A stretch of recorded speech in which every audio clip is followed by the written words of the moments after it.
Esse aqui é o quarto vídeo da série Arqueologia Bíblica, e nesse vídeo eu vou falar sobre a monarquia de Davi e Salomão. Minha referência continua sendo a Bíblia Desenterrada do Finkelstein e também o livro do Ian Provan, tá? Uma história bíblica de Israel. Bom, as escavações em Jerusalém não conseguiram produzir evidências de que ela foi uma grande cidade na época de Davi e Salomão. Então, estamos aí falando por volta do século X a.C., né? Século IX a.C. Não há evidências de que Jerusalém era uma cidade tão grande assim.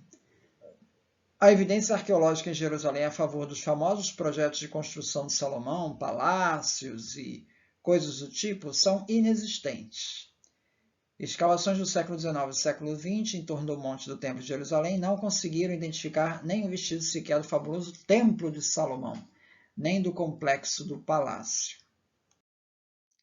Então, a evidência arqueológica mais importante usada para vincular estratos de destruição com as conquistas davídicas foi a cerâmica filisteia, decorada, que era datada por especialistas num período que vai do século XII ao século X antes da era cristã, antes de Cristo. Os primeiros estratos que não contêm esse estilo distintivo são datados do século X, isto é, do período da monarquia unificada. Porém, essa datação foi baseada inteiramente na cronologia bíblica e constitui, assim, um argumento circular, porque a data mais recente para os estratos contendo essa cerâmica foi fixada de acordo com a era presumida das conquistas davídicas. Além disso, estudos recentes revolucionaram a datação da cerâmica filisteia. Isso significa que a última cidade de Meguido, que apresenta restos da cultura material cananeia, não pode ter sido destruída pelo rei Davi em torno de 1000 a.C. Então, a destruição dessa cidade cananeia não teria acontecido por Davi nessa época que a Bíblia relata. Finkelstein diz assim: está claro que toda a ideia que a arqueologia tem na monarquia unificada de Davi e Salomão, do planejamento urbano dos arquitetos de Salomão e da grandiosidade dos palácios, apoia-se em apenas um único versículo da Bíblia, que é o 1 Reis 9,15, que aparece aí. Tá? Temos de dizer isso mais uma vez. Toda a reconstrução tradicional da natureza da monarquia unificada de Israel depende de um único versículo da Bíblia. E esse versículo é bastante problemático, porque não sabemos se ele se baseia em fontes autênticas da época de Salomão ou em realidades posteriores. Então, a ideia de um reino unificado, poderoso, de Davi e Salomão, além de não encontrar suporte arqueológico, é pouco fundamentada até mesmo na Bíblia. Nelson Glueck é um arqueólogo judeu. Ele fez escavações aí nos anos 30, na década de 1930, e na área do Sinai ali, e ele descobriu que teria sido as minas do rei Salomão, comprovando o relato bíblico.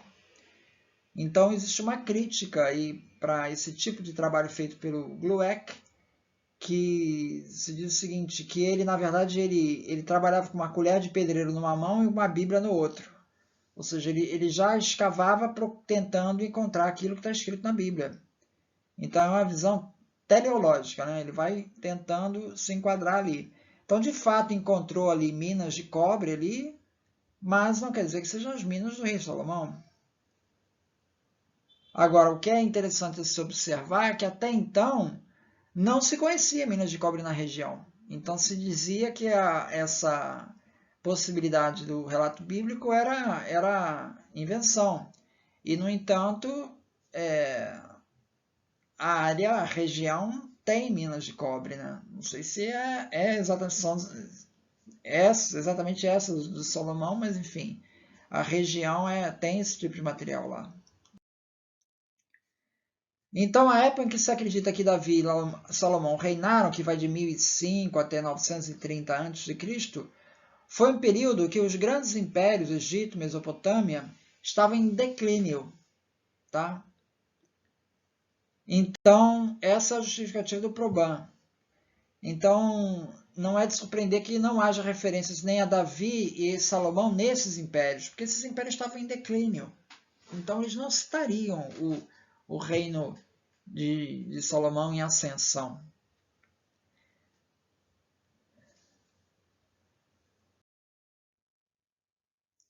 Então, fazendo um relato bíblico, quer dizer, você tem Abraão se fixa em Canaã, ele vai para o Egito, passa um tempo lá, é escravizado, povo de Israel escravizado, 400 anos lá no Egito, saem do Egito por Moisés, conquistam as terras de Canaã, se fixam lá na região e depois se consolida uma grande monarquia em torno de Davi, Salomão, Saul. Né? Então você tem uma grande monarquia. Depois, final da monarquia, esses reinos vão se dividir em dois, Reino do Norte e Reino do Sul. Mais ou menos o enredo dessa história. Então não havia nenhuma citação a rei Davi arqueológico. Até que em 1993, no sítio bíblico de Tel Dan, no norte de Israel, se descobriu essa pedra, onde aparece a inscrição Casa de Davi. Ela conta a história do ataque de Hazael, rei de Damasco, ao reino do norte de Israel, por volta de 835 antes da era cristã. E ali ele vai falar alguma coisa do tipo: eu matei o rei de Israel, filho da casa de Davi. Então aparece essa expressão, filho da casa de Davi. Então essa é uma referência de que o personagem Davi não é um personagem mitológico. Outra referência é a estela da inscrição de Mesa, que foi descoberta aí em 1868, onde fala do rei Moabe. E também ali disse que a casa de Davi era conhecida de toda a região. Ela registra a conquista de Moabe por Onri, rei de Israel. Outra referência arqueológica. Foram encontrados estábulos em Megido, né? Megiddo, aquela cidade conquistada por Davi, né? Isso depois foram encontrados estábulos ali em 1930 e, aprofundando as escavações, descobriram um portão da cidade. Então, aquilo ali era uma cidade ali e tinha um plano urbano ali. Então, foram encontrados palácios ali também. Então, os dois palácios e o portão representariam Megido salomônica, enquanto os estábulos seriam uma construção posterior, né? Já não era a época de Salomão, já é do Reino do Norte, mais para frente. Bom, esses palácios, eles têm uma arquitetura parecida com palácios da Síria, muito parecidos com palácios da Síria, né? O problema é que esses palácios da Síria, eles são do século IX. Então, eles são pelo menos meio século depois do tempo de Salomão. Então, pergunta, como é que teria sido possível os arquitetos de Salomão adotar um estilo arquitetônico que ainda não existia? Então, isso começou a quebrar a ideia de que esses palácios fossem da época de Salomão. Então, o indício para uma nova datação dos palácios e portões adveio do sítio bíblico de Jezreel, localizado a 10 milhas a leste de Megido. Tá? Então, você vê aí Jezreel, bem a leste de Megido. Ficou bem evidente do ponto de vista tanto de arquitetura quanto de cerâmica que foram os Anridas e não Salomão que construíram aquelas construções em Megido, os complexos em Megido. Tá? Então, veja, houve uma grande euforia quando se encontrou esses palácios. Depois, mais à frente, com nova datação, se chegou à conclusão que esse palácio teria sido construído numa época que Salomão já não era mais rei. Então, não são construções da época de Salomão. Em termos arqueológicos e históricos, a nova datação dessas cidades, da época de Salomão para a época dos Anridas, possui enormes implicações. Ela afasta a única evidência arqueológica de que alguma vez houve uma monarquia unificada, com sede em Jerusalém. Então, veja, você tem aquelas estelas ali de Dan, de Mesa, falando de Davi. Mas ali não se diz a grandiosidade aí do reino de Davi, né? Então, arqueologicamente, a prova é mais robusta, assim, e não tem, essa prova arqueológica não tem. Então, a conclusão que se tira é que Davi é um personagem histórico, sim, é um personagem histórico, mas ele não passou de um chefe montanhês, cujo alcance administrativo se manteve um nível puramente local. Não é esse império que os outros impérios da região pagavam tributo, não há evidências disso.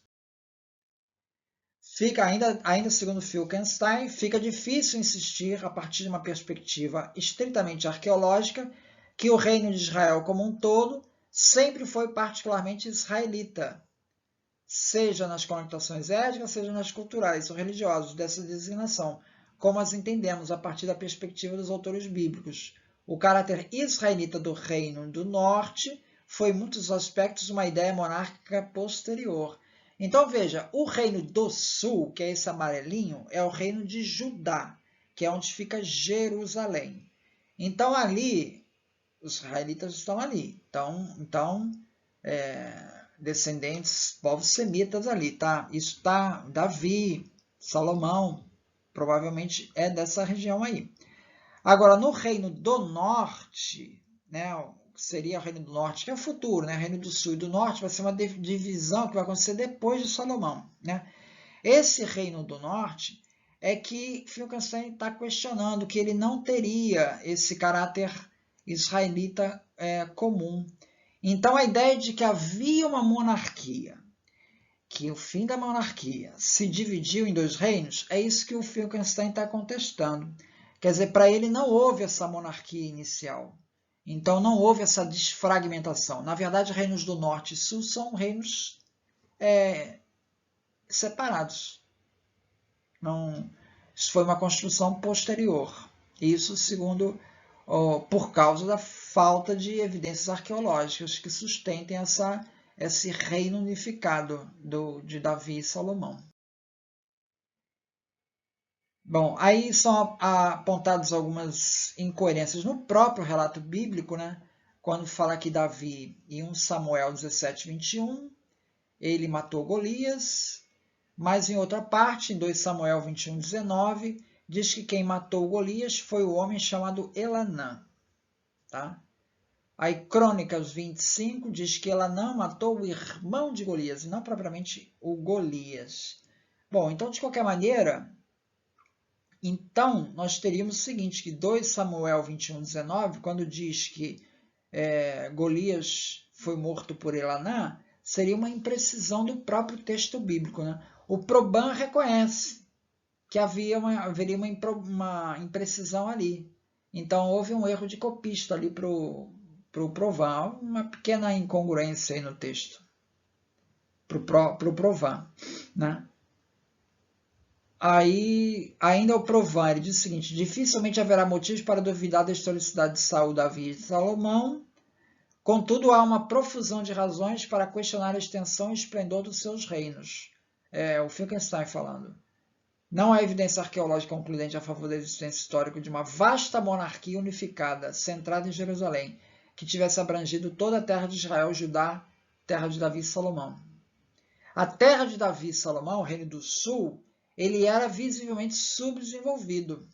Tanto que quando a Pérsia vai invadir aquela região, ela invade o Reino do Norte, do Sul ela nem se interessa muito, porque é o reino mais desenvolvido. Não há nenhuma evidência de que havia uma riqueza grande nesse reino do sul, que é exatamente onde fica o Davi e Salomão. Aqui é um parênteses para só contextualizar. Segundo o próprio relato bíblico, nessa época de Davi e Salomão, o povo ainda tem fortes traços de politeísmo. Tá? Embora os profetas fossem monoteístas, né, o povo judeu ainda tinha muitos resquícios de politeísmo. Então a gente vê aqui nos Salmos 97, né, que teria sido escrito por Davi, né, disse assim: pois tu, Senhor, és o Altíssimo em toda a terra, muito mais elevado do que todos os deuses. Quer dizer, parece que está admitindo a existência de deuses, né? E também em 1 Samuel 26, 17, se vocês veem a passagem toda, ele também vai falando sobre um diálogo entre Saul e Davi. Ele vai e fala assim: vai e preste culto aos outros deuses. Então, ele parece que no contexto da história, ele está assumindo a existência de outros deuses. Então, esse período ainda de Davi e Salomão, da monarquia, segundo o relato bíblico, né, ele ainda é profundamente marcado pelo politeísmo. Ainda não podemos falar em monoteísmo nessa época. Provão mostra que, de fato, embora não haja vestígios arqueológicos do século X, ele reconhece, mas apenas da idade do bronze recente, coisas recentes, né? Nos arquivos de Amarna, no Egito, há 6 cartas escritas a um dos faraós do Egito por um prefeito de Jerusalém. Então, o prefeito de Jerusalém escreve para o Egito e fala de caravanas de produtos enviados para lá, né? Então, caravana mandando para o Egito. Então, Jerusalém é uma cidade importante, né? Então, esse relato mostra que no século XIV, Jerusalém é uma cidade importante. O Finkelstein não fala desse relato, mas, de qualquer maneira, esse relato é um relato de uma carta, né? Que pode não estar refletindo a realidade, né? Ou seja, o problema, a evidência mais forte realmente é a arqueológica, né? Nessa época, século XIV, Jerusalém não era uma cidade significativa. Outro argumento usado por Provin é que, se você lê Juízes e fala lá sobre Davi e Salomão, né, você vê que a história é contada com muitos detalhes, né? Então, é difícil imaginar que tudo aquilo foi inventado. Bom, agora vem o lado do Finkelstein. O Finkelstein diz: tudo bem, tem ali muitos detalhes inventados, mas a ideia de uma monarquia unificada se sustenta em apenas um único versículo. Vocês viram, mostrou no estádio anterior, né? Então, isso assim, não se contrapõe à evidência arqueológica, que é o mais forte, né? Não sobrou evidência arqueológica daquela época.